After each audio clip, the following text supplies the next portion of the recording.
સાબરકાંઠા જિલ્લાના હિંમતનગરના સાબર સ્ટેડિયમ ખાતે સમાજમાંથી તર છોડેલા મંદબુદ્ધિ દિવ્યાંગ ખેલાડીઓને રાજ્ય કક્ષાએ સ્પેશિયલ ખેલ મહાકુંભ યોજાયો હતો, જેમાં સમગ્ર રાજ્યમાંથી મોટી સંખ્યામાં દિવ્યાંગ બાળકોએ લાભ લીધો હતો. હિંમતનગરના રમતગમત સંકુલ ખાતે 4 દિવસીય સ્પેશિયલ ખેલ મહાકુંભ ચાલી રહ્યો છે. સ્પોર્ટ ઓથોરિટી ઓફ ગુજરાત પ્રેરિત અને સ્પેશિયલ ઓલિમ્પિક ગુજરાત દ્વારા આયોજિત રમતોમાં વિવિધ જિલ્લાઓમાંથી અને ગામડાઓમાંથી સિલેક્ટ થઈ રાજ્ય કક્ષા માટે હિંમતનગર સાબર સ્ટેડિયમ ખાતે આવેલ મંદબુદ્ધિ અને દિવ્યાંગ બાળકોએ વિવિધ પ્રકારની રમતોમાં ભાગ લીધો હતો અને હાયર એબિલિટી અને લોઅર એબિલિટી સહિત ઇન્ડોર આઉટડોર રમતો યોજાય છે, જેમાં દોડ, જમ્પ, વિવિધ ફેક, બાસ્કેટબોલ, વોલીબોલ, બોચી સહિતની રમતોનું આયોજન કરવામાં આવે છે. સ્પોર્ટ્સ ઓથોરિટી ઓફ ગુજરાત પ્રેરિત અને સ્પેશિયલ ઓલિમ્પિક ગુજરાત દ્વારા આયોજિત સ્પેશિયલ ખેલ મહાકુંભ જે રાજ્ય કક્ષાનો, એમાં વિવિધ જિલ્લાઓમાં જે સ્પર્ધાઓ યોજાણી એમાં ખૂબ જ સારું પ્રદર્શન કરી અને સ્ટેટ લેવલે સિલેક્શન થઈ અને બાળકો આ સ્ટેટ લેવલમાં રમવા આવે છે. અહીંયા હાયર એબિલિટી, લોઅર એબિલિટી એમ વિવિધ કેટેગરીમાં રમતો રમાતી હોય છે. ગઈકાલે અહીંયા સાંઘિક રમતો એટલે કે ટીમ ગેમો હતી, બાસ્કેટબોલ, વોલીબોલ અને આ બાળકો માટે ખાસ રમાતી બોચી. આજે લોઅર એબિલિટીની તમામ પ્રકારની એથ્લેટિક્સ રમતો છે. 4 દિવસ સુધી આ વિવિધ સ્પર્ધાઓ યોજાશે. એમાં દિવસના 1000 થી 1200 પ્લેયર્સ આવી અને પોતાનું સુપર પરફોર્મન્સ આપશે. સ્પેશિયલ ઓલિમ્પિક્સ અને સ્પોર્ટ્સ ઓથોરિટી ઓફ ગુજરાતનો એ પ્રયત્ન રહેલો હોય છે કે સમાજમાં તરછોડાયેલા આ બાળકોને સમાજમાં પુનઃસ્થાપન મળે, સમાજ સ્વીકારે, લોકોમાં એક સારો સંદેશો જાય કે ભાઈ આ બાળકો પણ કંઈક કરી શકે છે. એવા પ્રયત્નના માધ્યમથી આ ખેલ મહાકુંભ, સ્પેશિયલ ખેલ મહાકુંભનું આયોજન કરવામાં આવતું હોય છે. બાળકોને રહેવાની વ્યવસ્થા સમરસ હોસ્ટેલ હિંમતનગર ખાતે ખૂબ જ સુંદર પ્રકારની વ્યવસ્થા આપવામાં આવેલ છે. એ સિવાય જમવાનું પણ ખૂબ જ સુંદર આપવામાં આવે છે. સમગ્ર ગુજરાતમાંથી કોઈ પણ જિલ્લો બાકી ના રહે, છેવાડાનું ગામ પણ બાકી ના રહે.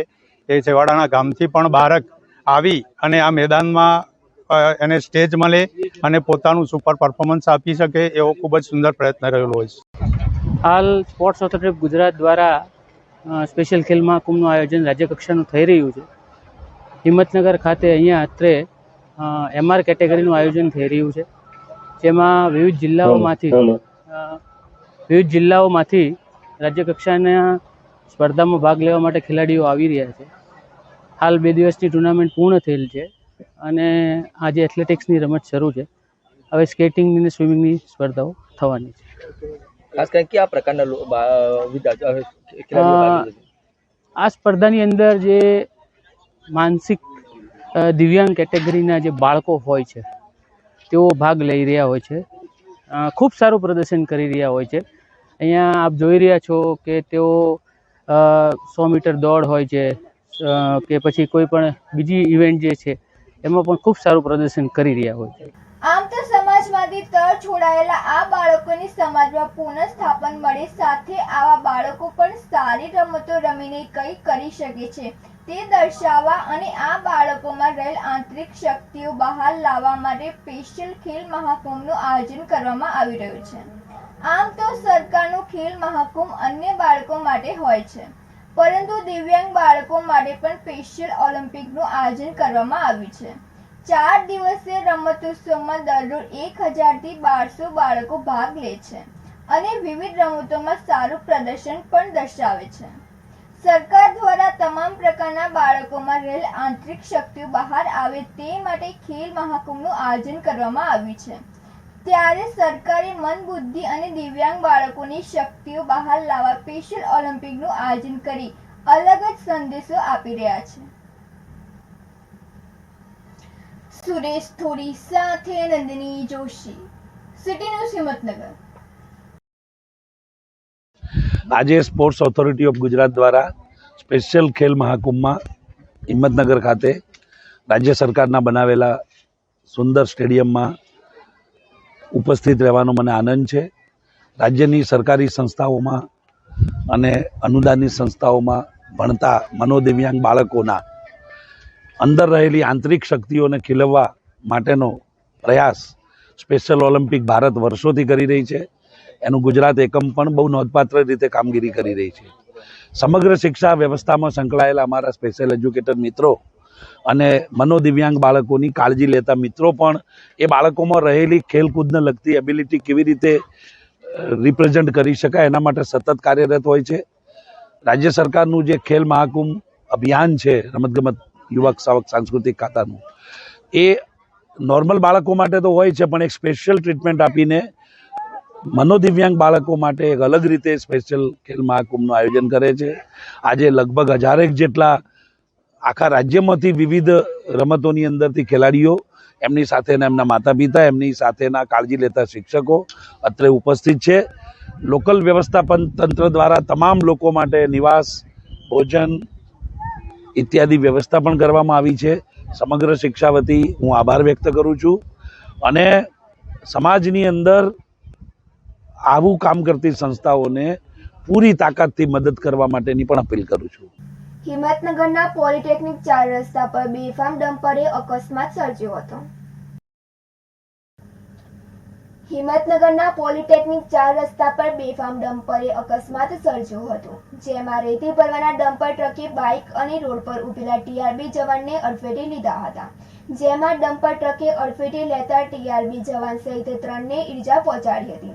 બાઇક ચાલક યુવાન ટાયર નીચે દબાઈ જતા કેનથી ટ્રક ઊંચો કરી બહાર નીકાળ્યો હતો અને હિંમતનગર શહેરમાં ડમ્પર ટ્રકોની બેફામ અવરજવર વધતા સ્થાનિકોમાં રોષ ફેલાયો હતો. સુરેશ થોરી સાથે તનિષા પરમાર, સિટી ન્યૂઝ, હિંમતનગર. હિંમતનગરના બગીચામાં 25 દિવસ પહેલા તેલના વેપારી સાથે બનેલો લૂંટનો બનાવ બન્યો હતો. હિંમતનગરના બગીચામાં 25 દિવસ પહેલા તેલના વેપારી સાથે લૂંટના બનાવનો મામલો બન્યો હતો, જેથી બી ડિવિઝન પોલીસે લૂંટના બનાવમાં બાઇક ચલાવનાર આરોપીને ઝડપ્યો હતો. રાજસ્થાનના ખેરવાડાથી આરોપીને ઝડપી લઈ હિંમતનગર કોર્ટમાં રજૂ કર્યો હતો અને ઝડપાયેલા આરોપીએ કોર્ટમાં 4 દિવસના રિમાન્ડ મંજૂર કર્યા હતા. ત્યારબાદ બી ડિવિઝન પોલીસે લૂંટ બાદ સીસીટીવીના આધારે રેકી કરનારા 2 જણાને ઝડપી લીધા હતા. બી ડિવિઝન પોલીસે લૂંટ કરનારા 3 શખ્સોની શોધખોળ માટે રાજસ્થાનમાં પહોંચી હતી. પકડાયેલા આરોપી રાજસ્થાનના ખેરવાડામાં બીએસસી કોલેજમાં પ્રથમ વર્ષમાં અભ્યાસ કરે છે અને લૂંટના ગુનામાં બાઇક પર આવેલા 3 લૂંટારાઓમાં 1 ઝડપાયો, 2 પોલીસ પકડથી દૂર છે. તેલના વેપારી પાસેથી ₹6.15 લાખ રોકડ લૂંટ થઈ હતી અને પોલીસે 3 આરોપી ઝડપ્યા, પરંતુ રોકડ હજી સુધી રિકવર થઈ નથી. સુરેશ થોરી સાથે તનિષા પરમાર, સિટી ન્યૂઝ, હિંમતનગર. હિંમતનગરમાં નવા બજાર તથા ગાંધી રોડ વેપારી મિત્ર મંડળ દ્વારા નલિનકાંત ગાંધી ટાઉન હોલમાં ડ્રોનું આયોજન કરવામાં આવ્યું હતું. હિંમતનગરમાં નવા બજાર તથા ગાંધી રોડ વેપારી મિત્ર મંડળ આયોજિત લકી ડ્રો 15 જાન્યુઆરીથી શરૂ કરીને 31 મે સુધી પૂર્ણ કરી, જ્યારે નલિનકાંત ગાંધી ટાઉન હોલમાં ડ્રોનું આયોજન કરવામાં આવ્યું હતું, જેમાં નવા બજાર તથા ગાંધી રોડ વેપારી મિત્ર મંડળના સભ્યોને આમંત્રણને માન આપીને બીએપીએસ સ્વામિનારાયણ મંદિરના કોઠારી સ્વામી મંગલ પુરુષ દાસ તથા ધર્મવલ્લભ સ્વામીજી, હિંમતનગર નગરપાલિકાના પ્રમુખ વિમલભાઈ ઉપાધ્યાય, વેપારીમાં મંડળના પ્રમુખ પ્રહલાદભાઈ સોમાની, નાગરિક સહકારી બેંકના ચેરમેન હિરેનભાઈ ગોર, કુમાર ઇલેક્ટ્રોનિક્સ દિલીપભાઈ શાહ તથા પ્રવીણભાઈ પ્રજાપતિ, બજારના સર્વે વેપારી મિત્રો તથા ગ્રાહક મિત્રો તથા વેપારી મિત્ર મંડળના સભ્યો મોટી સંખ્યામાં હાજર રહીને તેને સફળ બનાવ્યો હતો. ત્યારબાદ બાળકો દ્વારા કૂપન દ્વારા ડ્રોની શરૂઆત કરી હતી. નાના ઇનામની શરૂ કરીને બમ્પર ઇનામ આપવામાં આવ્યા હતા. કાર્યક્રમમાં વેપારીઓ સહિત ગ્રાહકો હાજર રહ્યા હતા.